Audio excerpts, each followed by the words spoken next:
আমরা পঞ্চম শ্রেণীর দ্বিতীয় পর্বের পরীক্ষার সিলেবাসের উপর ইতিমধ্যেই পরিবেশ বিজ্ঞানের দুটি ক্লাস নিয়েছি। আজকে পরিবেশ বিজ্ঞানের তৃতীয় ক্লাস। এই ক্লাসে আমরা পড়ব পশ্চিমবঙ্গের সাধারণ পরিচিতি, এই অধ্যায়ের নদী তীরের সভ্যতা এবং সুন্দরবন পরিচিতি। এখন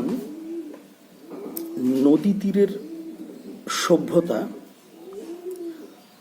এটা পড়তে গিয়ে আমরা প্রথমেই একটা জিনিস বলবো যে নদী কেন্দ্রিক সভ্যতা বলতে কি বুঝি বা নদীমাতৃক সভ্যতা বলতে কি বুঝি। আমরা জানি যে সুদূর অতীতকালে মানুষ যখন সংঘবদ্ধভাবে প্রথম বসবাস করতে শুরু করে বা সভ্যতা তৈরির প্রথম পর্বে মানুষ নদী তীরে বসতি স্থাপন করেছে।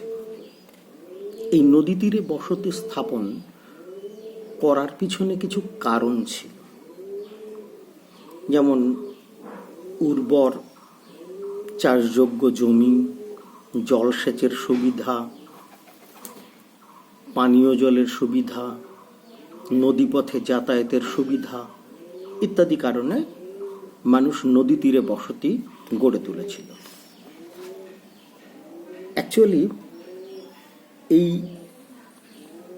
নদী সাধারণত সমস্ত সভ্যতার কাছে মায়ের মতো,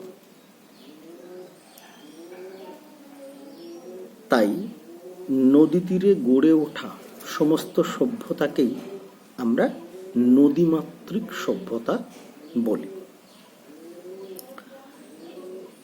এবার আমাদের পশ্চিমবঙ্গের নদীমাতৃক সভ্যতার একটা উল্লেখ আমরা করব, যেটা পশ্চিমবঙ্গের সাধারণ পরিচিতির মধ্যে খুব গুরুত্বপূর্ণ। সেটা হচ্ছে চন্দ্রকেতু গড়। আমরা খুব ভালোভাবে জানি, যেহেতু আমাদের উত্তর 24 পরগনাতেই অবস্থিত এবং আমাদের খুব কাছাকাছি দেগঙ্গার কাছে বেড়াচাপা নামক স্থানে এই চন্দ্রকেতু গড় নামক একটা নদীমাতৃক সভ্যতা অতীতে গড়ে উঠেছিল। আসলে বিদ্যাধরী, সুতি, যমুনা, নোয়াই এই নদীগুলোর তীরবর্তী বা এই নদীগুলি অধ্যুষিত উর্বর অঞ্চলে এই চন্দ্রকেতু গড়ে উঠেছিল বা এই সভ্যতাটা গড়ে উঠেছিল।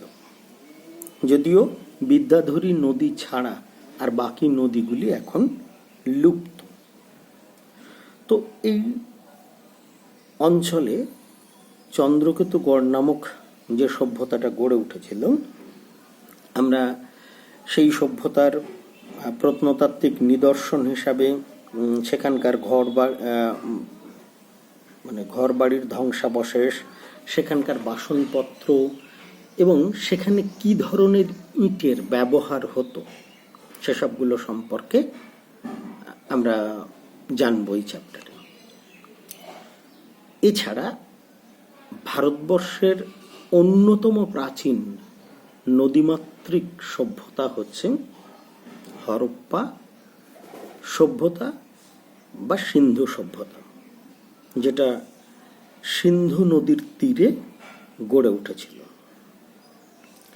এই সভ্যতাতেও ইটের ব্যাপক ব্যবহার ছিল। ইট দিয়ে বাড়িঘর নির্মাণ করা হতো, ড্রেন নির্মাণ করা হতো, চৌবাচ্চা নির্মাণ করা হতো, এমনকি রাস্তার ধারে নর্দমাগুলিও ইট দিয়ে তৈরি হতো। তোমরা বড় হলে এই সিন্ধু সভ্যতার নানান দিক খুব ভালোভাবে পড়বে। আপাতত তোমাদের এখানে প্রাথমিক এই কথাটুকুই সিন্ধু সভ্যতা সম্পর্কে বলার। এবার একটা বিষয়, যে সভ্যতা কাকে বলে? সাধারণভাবে বলা হয় সভ্য মানুষের কাজকর্মকে একসঙ্গে আমরা সভ্যতা বলি। আসলে অনেক আগে আজকের মতো মানুষ অনেক কিছুই পারত না, অর্থাৎ আজকে যে যে কাজগুলো মানুষ পারে অনেক আগে সেগুলো পারত না। যেমন নিজেদের খাবার নিজেরা তৈরি করতে পারত না, নিজেদের বাসস্থান বানাতে পারত না, তারা লেখাপড়া জানতো না, এমনকি টাকা পয়সার কোনো লেনদেনও তারা জানতো না, সহজভাবে যাতায়াত করতে পারত না। তারপর পর্যায়ক্রমে মানুষ পরিস্থিতির চাপে বা নিজের প্রয়োজনে ক্রমশ ধাপে ধাপে সেগুলো শিখেছে। এই যে বিভিন্ন পর্যায়ে মানুষের শেখার এই ধাপগুলোকেই আমরা বলি সভ্য হওয়ার ধাপ। আর সেই ধাপে ধাপের অগ্রগতির মধ্য দিয়ে আজকে মানুষ আমরা এই পর্যায়ে এসে পৌঁছেছি। তো পশ্চিমবঙ্গের একটা নদী তীরে গড়ে ওঠা সভ্যতার কথা যেমন বললাম, তেমনি পশ্চিমবঙ্গের এই নদী তীরের সভ্যতাটা যে জেলায় গড়ে উঠেছে, সেই উত্তর 24 পরগনা, দক্ষিণ 24 পরগনা বা নদিয়া, এইগুলোতে কি কোনো বনভূমি নেই? এটা একটা প্রশ্ন। অবশ্যই বনভূমি আছে। এখানে আমরা পারমাদন, উত্তর 24 পরগনার একটা বনভূমি, যেটাকে আমরা বিভূতিভূষণ অভয়ারণ্য বলি। আর নদিয়ার বেথুয়া ডহরিতে আর একটা মানুষ নতুনভাবে তৈরি করেছে এরকম একটা বনভূমি আছে।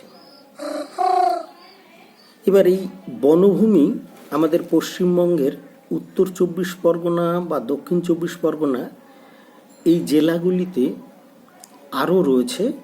একদম পশ্চিমবঙ্গের দক্ষিণ প্রান্তে, যেখানে বঙ্গোপসাগর এর তীরবর্তী অঞ্চলে বা সাগর তীর অঞ্চলে, আমরা আসলে বলি গাঙ্গেয় সমভূমির দক্ষিণ অংশে একটা বিস্তীর্ণ বনভূমি রয়েছে। সেই বনভূমিটাই আসলে সুন্দরবন নামে পরিচিত। যদিও এই বনভূমির বেশিরভাগটাই আমাদের প্রতিবেশী দেশ বাংলাদেশের মধ্যে। আমরা আগের বিভিন্ন আলোচনায় বাংলাদেশ যে আমাদের প্রতিবেশী দেশ সেটা বলেছিলাম। এছাড়া উত্তর 24 পরগনার জেলার মধ্যে কিছু অংশ এবং দক্ষিণ 24 পরগনার দক্ষিণ পূর্ব দিক, দক্ষিণ 24 পরগনা জেলার দক্ষিণ পূর্ব দিকের পুরোটাই সুন্দরবন। তার মানে সুন্দরবন ছড়িয়ে আছে বাংলাদেশের মধ্যে এবং ভারতবর্ষের অঙ্গরাজ্য পশ্চিমবঙ্গের উত্তর ও দক্ষিণ 24 পরগনার কিছু অংশ নিয়ে। এই সুন্দরবন অঞ্চলের ভূমির ঢাল অর্থাৎ উচ্চতা খুবই কম, অর্থাৎ গাঙ্গেয় পশ্চিমবঙ্গের দক্ষিণ দিকটা অনেক বেশি নিচু। এই সুন্দরবন অঞ্চলে অসংখ্য নদ নদী রয়েছে। সেই সমস্ত নদ নদীর কয়েকটি আমরা যদি নাম বলি তাহলে মাতলা, বিদ্যাধরী, কালিন্দী, রায়মঙ্গল, এরকম অনেকগুলো নদ নদী রয়েছে। এছাড়া পশ্চিমবঙ্গের উপর দিয়ে প্রবাহিত বিভিন্ন নদ নদী, সেটা ইছামতি বা গঙ্গা, সব নদীগুলোই কিন্তু শেষ পর্যন্ত সুন্দরবন অঞ্চলের নিকট দিয়ে গিয়ে বঙ্গোপসাগরে পতিত হয়েছে।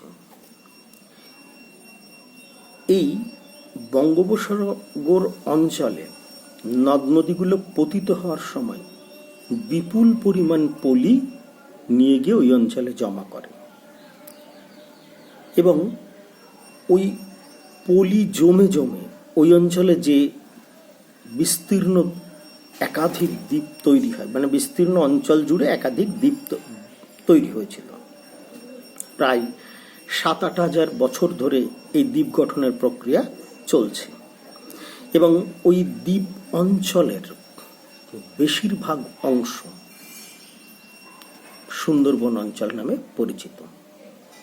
পশ্চিমবঙ্গের মধ্যে রয়েছে এইরকম দ্বীপের সংখ্যা 102টি। তাহলে সুন্দরবন অঞ্চলের মধ্যেকার দ্বীপগুলির মধ্যে আবার যেগুলি পশ্চিমবঙ্গের মধ্যে রয়েছে সেগুলির সংখ্যা 102টি। এই দ্বীপগুলির 54টিতে, সম্ভবত 54টিতে মানুষ বসতি স্থাপন করেছে কিছু বন জঙ্গল কেটে, আর 48টা অঞ্চল কিন্তু ঘন জঙ্গল অধ্যুষিত। এবার এই সুন্দরবন অঞ্চলের সম্পর্কে আমাদের সবারই একটা গল্প বা ধ্যান ধারণা রয়েছে। তো আরেকটু ডিটেলস আমরা পুঁথিগতভাবে যখন পড়ছি তখন আমাদের একটু মাথায় রাখতে হয় যে সুন্দরবন অঞ্চল পশ্চিমবঙ্গের কোন কোন জেলায় অবস্থিত, সুন্দরবন অঞ্চল বলতে আমরা কোন অঞ্চল বুঝি, বা সুন্দরবন অঞ্চলের নদ নদীগুলো কী, সুন্দরবন অঞ্চলের নদ নদীগুলো সাধারণত কোথায় পতিত হয়েছে। এবং এক্ষেত্রে বলে রাখি, অধিকাংশ মানে সব নদ নদী এখানে তোমার বঙ্গোপসাগরে পতিত হয়েছে। এবার এই সুন্দরবন অঞ্চলের জলস্তর এর সঙ্গে সামুদ্রিক জলস্তরের একটা যোগাযোগ রয়েছে, ফলে এখানকার জল অল্প বিস্তর নোনতা। এবার এই সুন্দরবন অঞ্চলে বিশেষ ধরনের যে বনভূমি রয়েছে তাকে আমরা বলি ম্যানগ্রোভ অরণ্য। এই ম্যানগ্রোভ অরণ্য বলতে আবার কাদের বুঝি? বলছে যে উদ্ভিদগুলো অল্প কাদা জলের মধ্যে জন্মায় এবং এদের দুরকম মূল তৈরি হয়, একটা মাটির গভীর পর্যন্ত চলে যায় সেটাকে বলা হয় ঠেস মূল, অর্থাৎ যার উপরে ভিত্তি করে গাছটি দাঁড়িয়ে থাকে।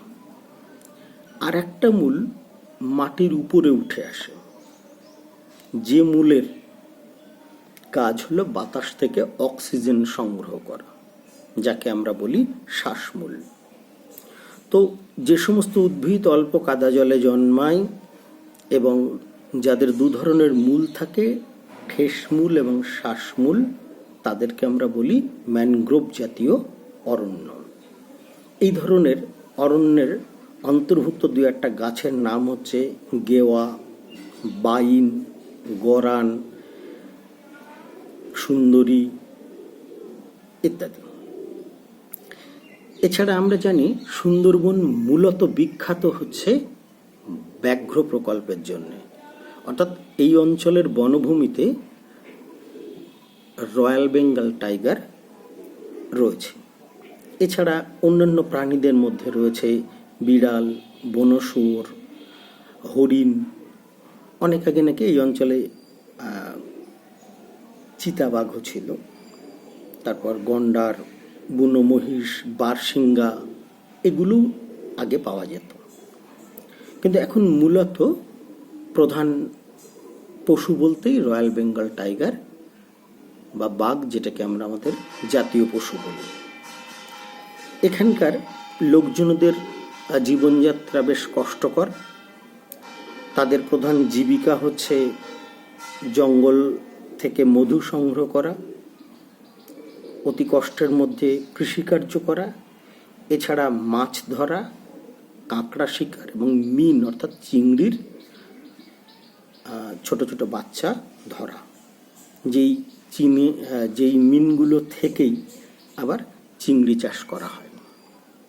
যাই হোক, তোমরা প্রাথমিকভাবে নদীকেন্দ্রিক সভ্যতা সম্পর্কে দু এক কথা জানলে আর সুন্দরবন অঞ্চল সম্পর্কে জানলে পরবর্তী ক্লাসে আমরা পশ্চিমবঙ্গের সাধারণ পরিচিতির অন্য বিষয়গুলো পড়ব, আর এই দুটো অংশের উপর থেকে যতটুকু কোশ্চেন হয় সেটা আমি দিয়ে দিচ্ছি। আজকে তৃতীয় ক্লাসে আমি এই পর্যন্তই শেষ করছি।